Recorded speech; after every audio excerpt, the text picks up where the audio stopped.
Welcome back to Hardware Unboxed. Today we're once again taking a look at the GeForce RTX 2060 Super, but this time we're not comparing it to the 5700 XT, but rather the much cheaper 5600 XT. That's because, well, I saw a lot of feedback in the comments for you guys asking for this comparison, so that made it pretty easy. And I guess timing-wise, it kind of made sense because the 6600 XT will be hitting shelves next week. I actually have a few cards here, and apparently there was an unboxing embargo for these, but we just skipped that. But we have the Hellhound model there. We have the XFX Merc model, so that's kind of cool. And interestingly, a BioStar card. So yeah, my first ever BioStar graphics card review or look at one, so it should be pretty interesting. Now, before we get into the benchmarks, there's just a bit of an issue here, something else that came up quite a bit in the comment section of the last 5700 XT versus RTX 2060 Super comparison that I want to address. So we'll talk about that, and then yeah, we'll get into the blue bar graphs. Now, if you're wondering what I'm banging on about here, let me explain. When I compared the 5700 XT and 2060 Super last month, the most common critique of that comparison was that I compared the 5700 XT to the 2060 Super. Most complaints went along the lines of the 2060 Super isn't a 5700 XT competitor, rather that's the 2070 Super. It seemed as though Nvidia fans believed that I was making the comparison with the 2060 Super rather than the 2070 Super to make Nvidia look bad, while some AMD fans seem to have the opposite opinion, believing that the 5700 XT looks more impressive stacked up against the 2070 Super, as it can often match the more expensive GPU. Now, normally I just ignore these, dare I say it, fanboy type arguments, as I imagine most of you do as well. I just don't have time for that nonsense. But in this instance, there were just too many comments to ignore. So I thought, given today's comparison isn't apples to apples in terms of pricing, I really should address the criticism, as I imagine it's going to pop up again here. In the case of the previous Radeon RX 5700 XT versus GeForce RTX 2060 Super benchmark, that comparison was made because both GPUs occupied the exact same $400 US price point at the exact same point in time, as they were released just days apart in July of 2019. The truth is, as the most expensive RDNA-based gaming GPU, the 5700 XT competed against Nvidia at the $400 price point, and really anything above it, and as such was a justifiable alternative for either the 2060 Super or 2070 Super. And that brings us to the Radeon RX 5600 XT, which arrived in early 2020, and was unfortunately spoiled by a horribly botched launch that saw AMD unable to determine the clock specifications until after it had hit mass production. Now, the 5600 XT did come in at an MSRP of just $280 US, and while not amazing value, it did offer the most value in the $250 to $400 US price bracket. When compared to the 2060 Super, the 5600 XT was without question a lower tier product, or at the very least that's what the pricing suggested, coming in 30% cheaper. However, while significantly more affordable, it wasn't significantly slower, and as a result our cost per frame graph included in the day one review saw the Radeon GPU offering a 21% discount per frame, making it the far superior product in terms of value. And this is of course due to the fact that while it does cost 30% less, it was on average just 8% slower at 1080p and 9% slower at 1440p. So what I'm interested in to find out here is how they compare in 2021, a little over a year and a half since the introduction of the 5600 XT. Has the margin changed in a meaningful way? And if so, which model has fared better? The $400 8GB 2060 Super or the $280 6GB 5600 XT? To find out, I've compared the two in 30 games, many of which are new titles such as Biomutant, Cyberpunk 2077, Outriders, Days Gone, Resident Evil Village, and Valorant, as well as some popular titles which may have been updated since I last tested, such as Warzone, Fortnite, and Apex Legends. So with that, let's go over the test setup and then jump into the blue bar graphs. All testing has been conducted on our Ryzen 9 5950X test system using 32GB of DDR4 3200CL14 memory, along with the latest available display drivers. Again, 30 games have been tested at 1080p, 1440p, and 4K, and we'll take a close look at the data for around a dozen titles before jumping into the usual breakdown graphs. On that note, all graphs will be made available to Floatplane and Patreon members. Okay, let's get into it. Starting with Assassin's Creed Valhalla, which is an AMD-sponsored title, the 5600 XT performs really well here, beating the 2060 Super by an 8% margin at 1080p, though it was just 4% faster at 1440p. Then at 4K, which has really just been included out of interest more than anything else, we see that the Radeon GPU falls behind by a rather significant 28% margin, and this is due to insufficient VRAM. Ultimately, this isn't really an issue for the 5600 XT in this game, as neither the 5600 XT nor the 2060 Super are powerful enough to deliver playable performance at 4K using the ultra quality preset. So again, this isn't really terribly relevant data, but it is interesting to see all the same. When testing with Call of Duty Warzone, we again find that the 5600 XT is actually faster than the 2060 Super, at least when testing at 1080p and 1440p. Once again, the 6GB VRAM buffer of the 5600 XT becomes an issue at 4K, but with neither GPU able to deliver a satisfactory level of performance here, it doesn't really matter. I was quite surprised to find the 5600 XT around 6 to 9% faster at 1080p and 1440p, and while those aren't huge margins, for whatever reason I had expected the GeForce GPU to make out better in Warzone. Performance of the AMD GPUs in the new Biomutant game hasn't been that great, to be honest. Not bad, but not nearly as good as what we've seen in many of the other newer titles. And as a result, the RTX 2060 Super was 16 to 17% faster at 1080p and 1440p, and then 20% faster at 4K, though unless you're happy with sub 40 frame rates, the 4K data again isn't very relevant. Still, the 16% performance uplift at 1440p was noticeable, and does make the GeForce GPU the preferred option here, though sadly it does cost a little over 40% more, so not great in terms of value once you factor in the pricing. The 2060 Super and 5600 XT are much more evenly matched in Outriders, with performance virtually identical at 1080p, though the GeForce GPU did pull out an 11% margin at 1440p. Still, given the difference in price that I just mentioned, this really is a negligible performance difference. They're also very evenly matched in Horizon Zero Dawn, with the 2060 Super winning by a mere 5% margin at 1080p, and then an 8% margin at 1440p, which was the difference between 62 and 67 FPS on average, so barely noticeable. The 2060 Super does get the better of the 5600 XT in Shadow of the Tomb Raider, offering 11% greater performance at 1080p and 14% more at 1440p. The GeForce GPU was also 18% faster at 4K, and with 39 FPS on average and a 1% low of 30 FPS, it is playable, though I suspect most PC gamers would consider that level of performance from a $400 GPU to be less than ideal, and therefore you would opt for a lower resolution such as 1440p. Moving on to the Doom Eternal results, and here both GPUs delivered an exceptional level of performance at 1080p, pushing well over 100 FPS at all times in our testing.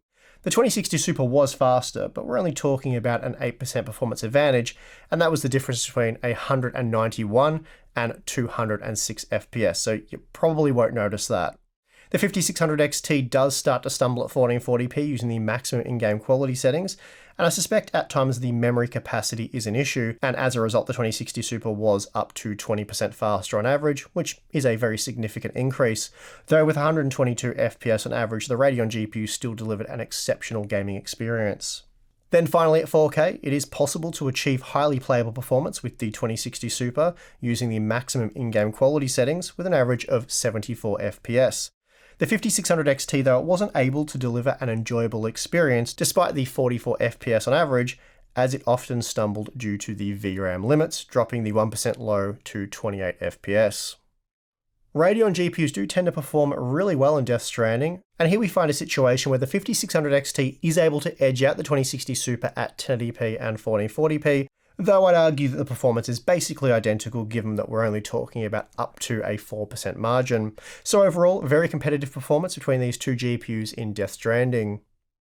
Dirt 5 is an AMD sponsored title, though it does run very well on both AMD and Nvidia hardware. That said, the 5600 XT does appear to have a performance advantage, at least at 1080p and 1440p, while the extra VRAM of the 2060 Super does appear to help out at 4K.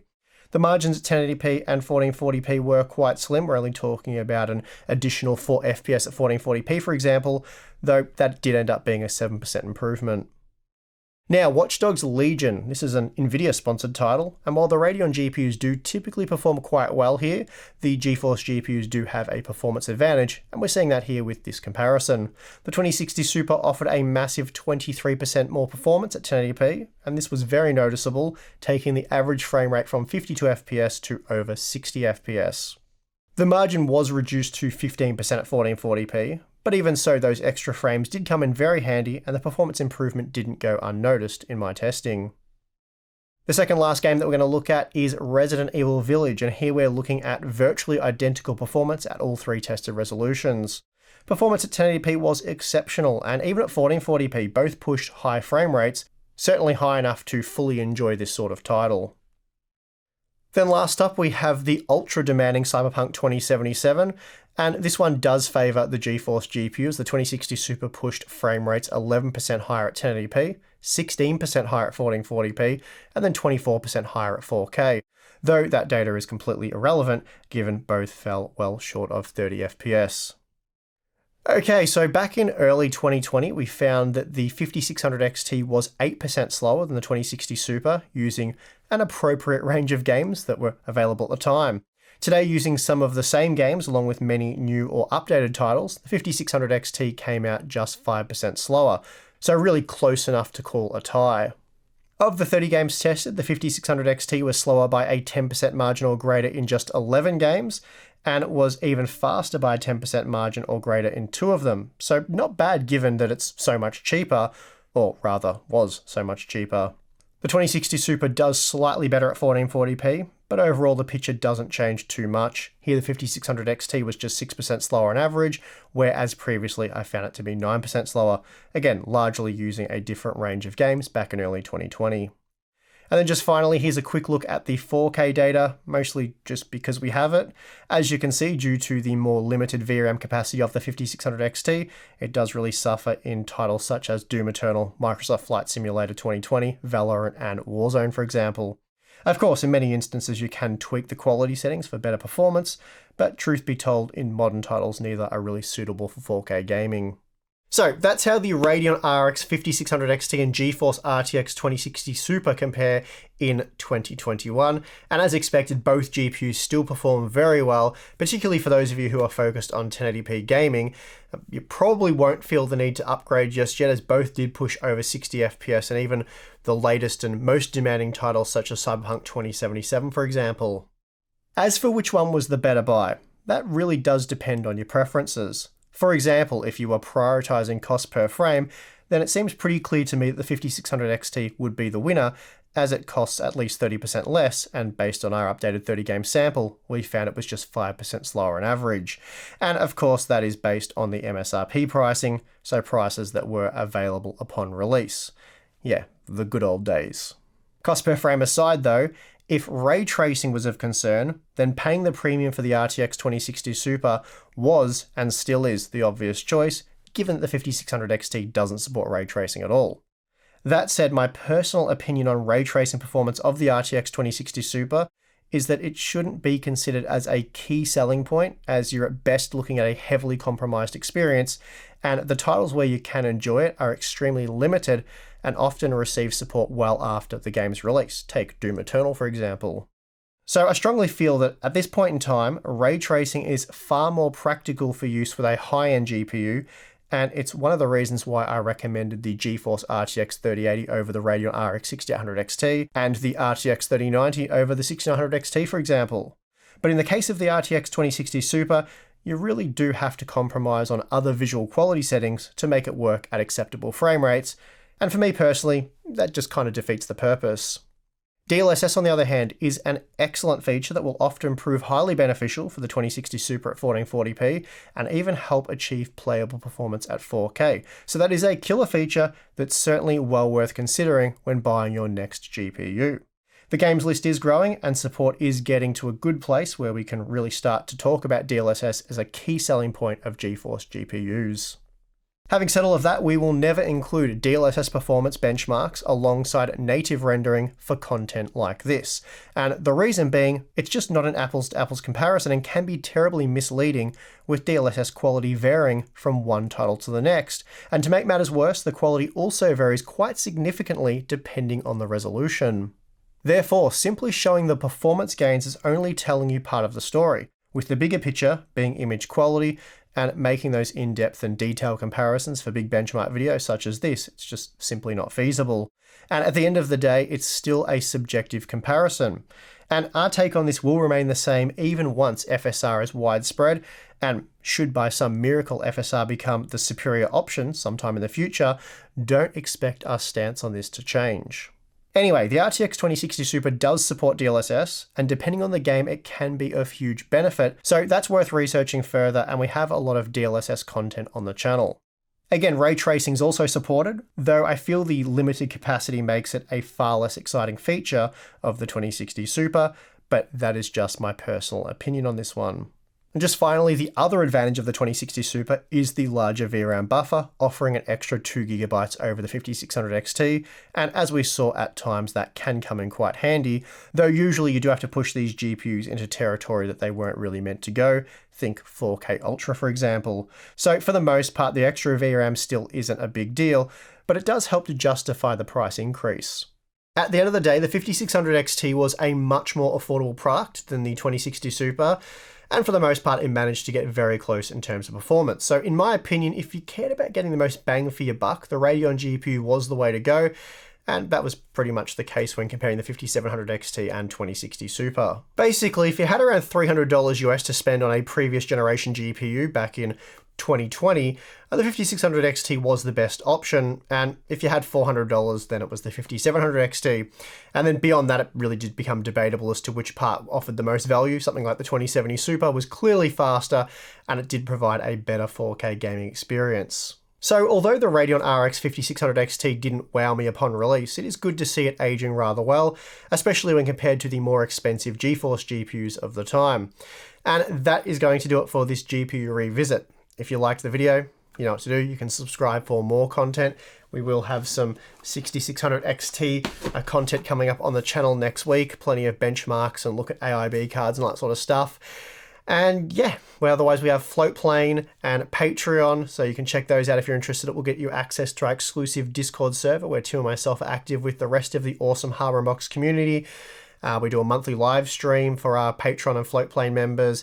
There's Q&A stuff, behind the scenes content, a lot of cool stuff there. So if you're interested, the links are in the video description. If not, perfectly fine. And I would like to just thank you for watching this video. I'm your host, Steve, and I'll see you again next time.